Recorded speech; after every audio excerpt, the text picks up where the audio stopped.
Morning light filtered through the tall windows, spilling across the living room in thin, golden beams. The house was quiet, almost eerily so, for a home that had never known stillness with two people like Aylin and Kabeer under the same roof. Aylin stepped out of the kitchen, gripping an empty coffee mug tightly. At 23, she was disciplined, ambitious, and fiercely protective of her personal space. Today, however, those boundaries had clearly been ignored. On the couch sat Kabeer, 28, confident to the point of arrogance, scrolling through his phone with a half-empty cup of coffee in hand. "Do you mind explaining this?" Aylin asked sharply, holding up the mug. Kabeer didn't even look up. "Explaining what? That coffee doesn't refill itself." "That was mine," she snapped. "You didn't even ask." He finally looked at her, one eyebrow raised, a smirk tugging at the corner of his mouth. "You left it unattended. I assumed it was abandoned." "You assume too much," Aylin shot back. "My things aren't community property." "And you're too territorial for someone living in a shared house," Kabeer replied coolly, leaning back, perfectly unbothered. They had grown up under the same roof, bound by family ties and cursed by clashing personalities.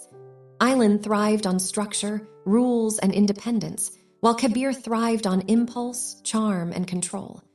Arguments between them were routine, predictable, exhausting, and endless. Before either could escalate further, footsteps echoed in the hallway. Their elders entered together, faces serious, movements deliberate. The atmosphere shifted instantly. "Sit down," Kabeer's father said, voice leaving no room for argument. Reluctantly, both obeyed. "There's a decision we've made," Aylin's mother began, her voice gentle yet firm. "One that concerns your futures."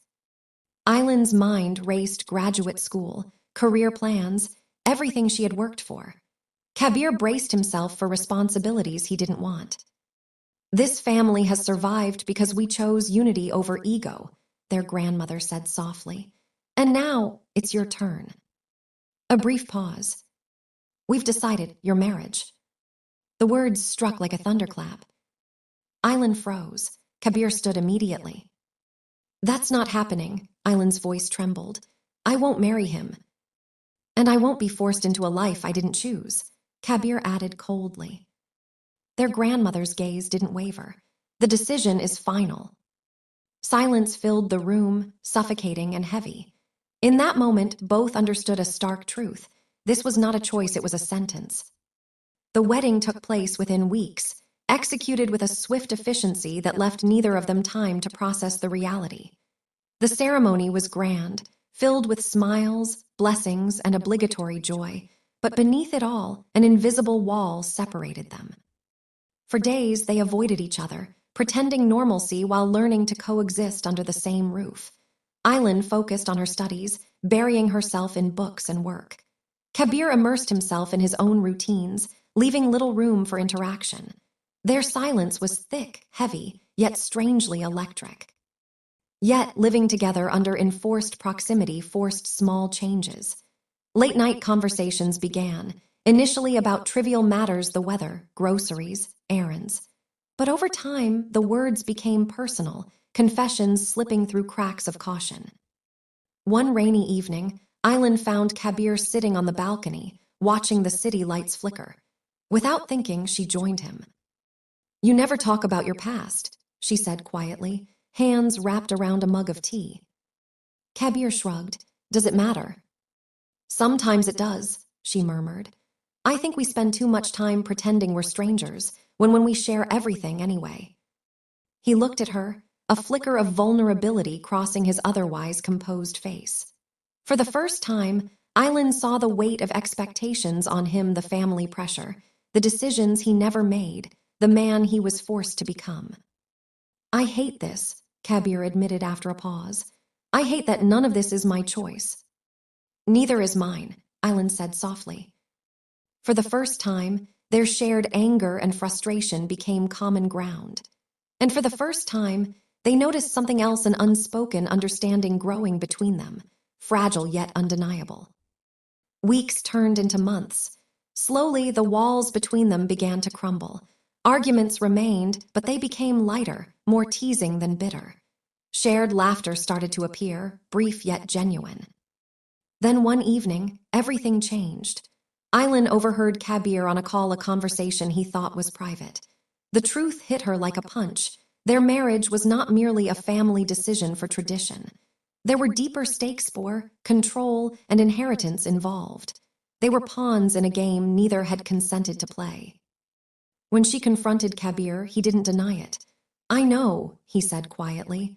"I found out last week. That's why I've been distant." Aylin felt a mix of shock and relief. Shock because of the manipulation they'd endured, relief because finally they shared the same enemy. "Then we fight it," she said, resolve hardening in her voice. And so, side by side, they did. First, subtle resistance questioning decisions, small acts of rebellion. Then, more daring steps, insisting on choices about their own lives, jointly confronting their family with quiet strength and unity. It was dangerous. Emotional stakes ran high, and old grudges and traditions loomed large. Yet, something remarkable happened. They discovered a new kind of bond. Not love at first sight, not sudden passion, but respect, trust, and the thrill of facing the world together. The turning point came one night during a confrontation with their grandmother. She insisted that the arrangement remain as it was. But for the first time, Aylin and Kabeer spoke as equals, unafraid. "We respect you," Kabeer said, "but we are not pawns, we are people, and we will choose our own lives." Aylin nodded, hand brushing his. Together or not at all. For a tense moment, the room held its breath. And then, slowly, reluctantly, their family yielded not because they had no power, but because they realized defiance was no longer futile. That night, after the doors closed, they sat together in silence. Words were unnecessary. They had survived the greatest test. Theirs was now a life they could claim as their own. "I guess," Kabeer began, voice hesitant, "we start over." Aylin smiled faintly, a spark in her eyes. "We do, and this time it's our choice." Their hands met and stayed entwined not because they were forced, but because they wanted to. The marriage that had begun as a sentence had transformed into a partnership. Not perfect, not easy, but real, and that was enough. For the first time, Aylin and Kabeer felt what freedom truly meant.